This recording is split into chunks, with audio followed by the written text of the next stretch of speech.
Download for Tuesday, May 26th, 2026. We are just chugging along, going into the middle of the year, eh? Let me post the old link on the timeline. Yesterday was Memorial Day here in the US, so I took the day off. It's weird taking the day off in crypto. This is a 24/7 industry. And taking time off for oneself can be viewed negatively, especially when we talk about like hustle culture in the US and grind culture.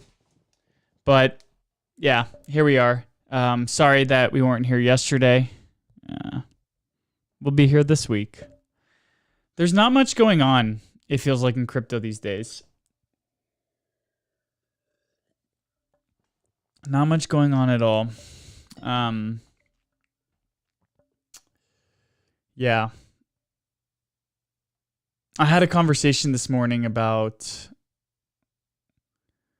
what it's going to take to bring attention back to the space. And sadly, and this is with one of the BD managers for a large blockchain ecosystem. And I think where we're at just generally is you can make the best dApp. You can make the greatest application. You can bring in all the greatest partners. But none of that matters in crypto until the price of the token goes up. And if the price of the token isn't going up, then what does any of that other stuff matter? And I want to disagree with this outlook, but honestly, it's hard. Look at all of the blockchain projects that you're talking. No one was talking about Near, was talking about Zcash, or was talking about Venice until last week. 3 months ago, no one was talking about any of those projects. What happened in the past week? Well, all three of those projects have had token prices that have gone up 25% or more. So how do you reconcile this? How do you balance all this out with building and with capturing attention and with keeping the psych and all of that? I think we just have to acknowledge that as an industry, we just like price and we just only care about number go up. That doesn't mean that industry participants, builders, content consumers such as yourselves can't think differently or value things differently, but it kind of feels like nothing in crypto matters unless price is going up. Maybe I'm just being negative. I don't know. That could very well be it. And if I am, let me know. Let me know.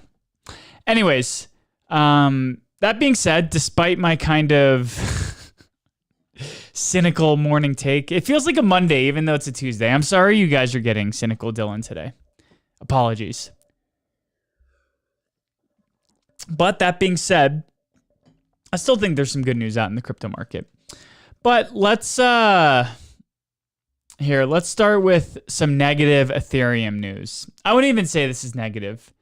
But the other day, Vitalik released a post about his perspective on the future of the Ethereum Foundation, particularly amidst a mass of EF employees, folks leaving this year. So far, there have been 8 senior Ethereum Foundation contributors who have left or have announced plans to leave in 2026. And so Vitalik took to Twitter to post his thoughts on the turbulent Ethereum Foundation hires right now and who's leaving. And he also defended the EF's future plans, its long-term direction, and defended the ongoing restructuring. So he being Vitalik, had noted that he's been regularly hearing from community members that felt the actions of the EF don't match with the rhetoric of decentralization, privacy, and being a sanctuary technology that he and the foundation have publicly championed. Go look at the crops mandate that was released in March of this year, and you will see the EF's dog whistling, signaling towards where they believe Ethereum should be building towards, which is censorship-resistant, privacy, 24/7 accessible blockchain. What Vitalik said in this post, I think is something that we all, as a community, should have been keeping into perspective the entire time, particularly as we looked towards the EF, the Ethereum Foundation, into what they should be doing to growing the Ethereum ecosystem. And Vitalik said that the Ethereum Foundation should be seen as a single node in the various different nodes of the Ethereum ecosystem. And it should be viewed as a node rather than the center of Ethereum and of Ethereum's growth. This is interesting because today the foundation holds 0.16 of all ETH that's out there. There are other blockchain foundations that hold 10 to 50% of the token supply. And he pointed out that that is something that makes Ethereum a little bit different. He also noted that the Ethereum Foundation finished its work in 2022. And what I mean by that is it completed the work that was outlined in Ethereum's pre-launch documents. So what Vitalik is saying is that largely the EF has A, done its job, and B, moving forward, shouldn't necessarily be seen as the bastion for the development of the Ethereum ecosystem. I would go as far as saying Vitalik is saying that he doesn't want the Ethereum Foundation to be seen as the lighthouse for where Ethereum is going. And I don't think that that's wrong to kind of for him to ask. If we look at the rampant development on Ethereum and where adoption is happening, it's RWAs and stablecoins, arguably two asset classes that Vitalik never once kind of went to bat for or lobbied on behalf of. And so what he's saying is that Ethereum is going to continue growing. It's going to continue doing what it wants to do. And instead of everybody looking at the Ethereum Foundation for improving the price of Ethereum, what Ethereum Foundation should be doing is focusing on the areas that it cares about with the blockchain itself, largely the crops mandate from March of this year. Vitalik is saying that while the board is restructuring, by the way, which is happening without all of his insights and input, the board restructuring at the Ethereum Foundation is happening outside of his hands. He noted that the Ethereum Foundation is choosing to use its remaining resources to pursue longevity over breadth. That it will only focus on activities that are critical to Ethereum's resilience that wouldn't happen otherwise. And what does that mean? Well, he wants to focus on three priorities that should define Ethereum's next phase. And I would argue, or I guess, that these are the three areas that Vitalik is going to be pushing for the Ethereum Foundation to focus on moving forward.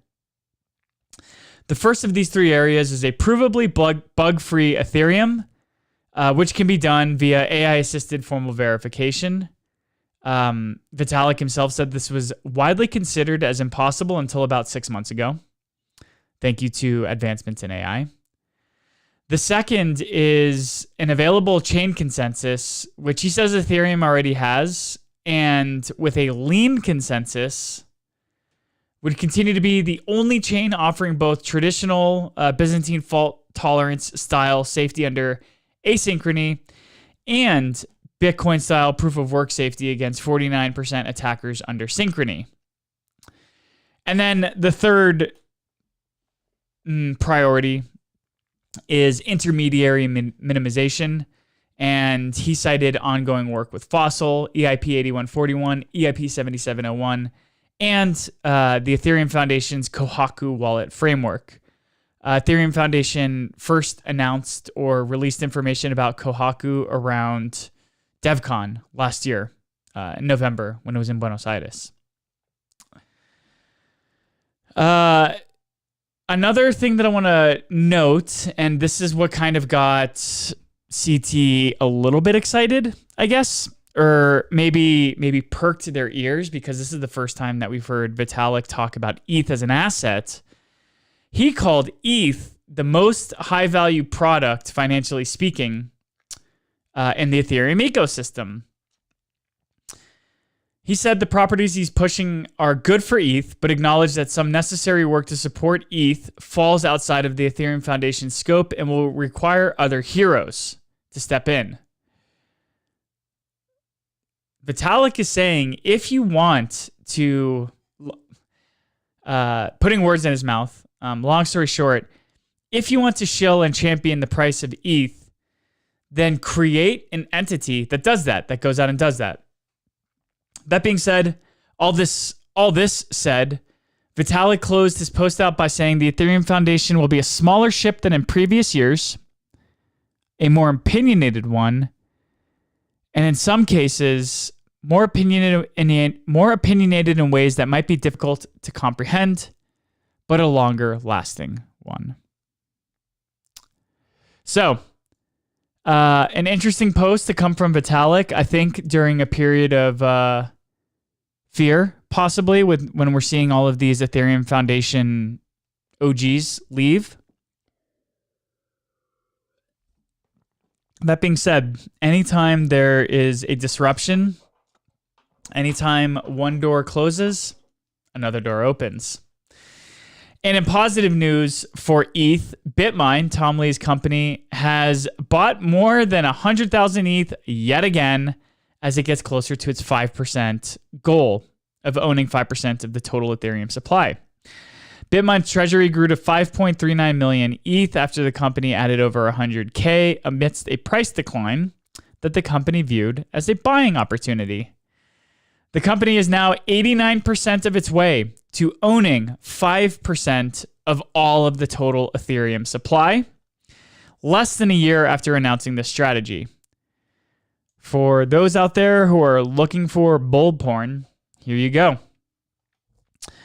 Tom Lee said in a statement, "We continue to expect a super cycle ahead for crypto and Ethereum, driven by the dual drivers of Wall Street tokenization and agentic AI, and thus we continue to steadily acquire ETH.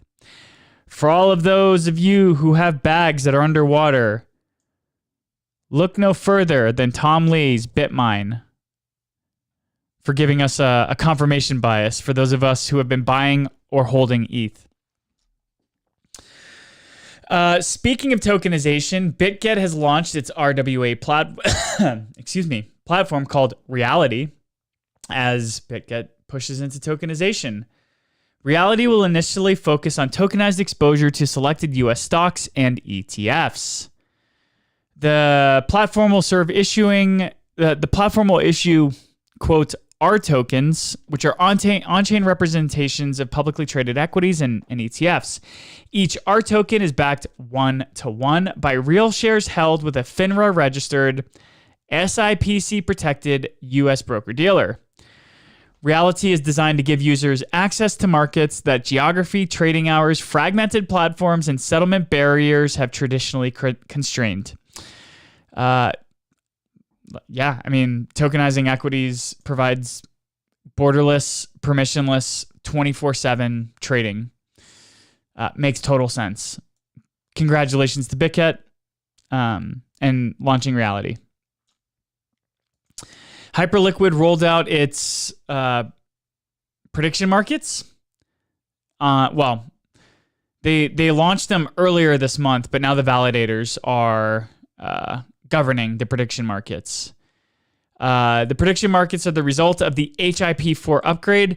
If you haven't yet, head over to Smart Economy Pod to take a peek at the space I hosted last Friday, which was a 35-minute overview of what Hyperliquid is and the HIPs and everything. But HIP-4 allows validators to deploy and settle prediction markets. Hyperliquid said that such outcome markets will be published by automated newsfeed software that validators run as part of their regular chain operations. The beauty of HIP-4 is that there does not need to be an external oracle to provide information about these markets. Hyperliquid has its own oracle solution built in natively. The core protocol infrastructure enables validators to determine the creation and resolution of markets tied to real-world events, which, as I just mentioned, reduces reliance on external oracle systems. Hyperliquid is one of the few tokens that is continuing to pump through the bear market of 2026, and as such is a darling coin right now. Go check out the space that I hosted last Friday that delves into what Hyperliquid is, what is going on over in that ecosystem, and why the Hype token seems to be pumping. Congrats to the Hyperliquid ecosystem. The first off-chain event prediction market titled May CPI year over year has accumulated just about $11,000 in trading volume so far. Former pod guest on the Smart Economy podcast, Squid, a cross-chain liquidity provider, a cross-chain bridge services provider, was recently connected. The name Squid was connected to a $3.2 million third-party module exploit. Fig, the founder of Squid, has gone on the record and said that Squid had nothing to do with the attack and that it was coincidence that the name was used by the malicious actor. A third-party Gnosis Safe module was exploited across Ethereum and Base, draining approximately $3.2 million from 86 safes in roughly 2 hours. And the contract was called Squid Router Module, which is unrelated to Squid. Fig, the pseudonymous Squid co-founder, went on to say that they don't know yet who wrote or deployed this. Fig is awesome, by the way. Just a really great temperament, a really great personality, and just a solid builder. A real blockchains builder's builder. I really enjoy every time I have the chance to speak with Fig, and I loved having him on the podcast a couple years ago. What ended up happening in this hack is target assets were swapped through a attacker-seeded Uniswap v3 pool into a worthless attacker-created token called U.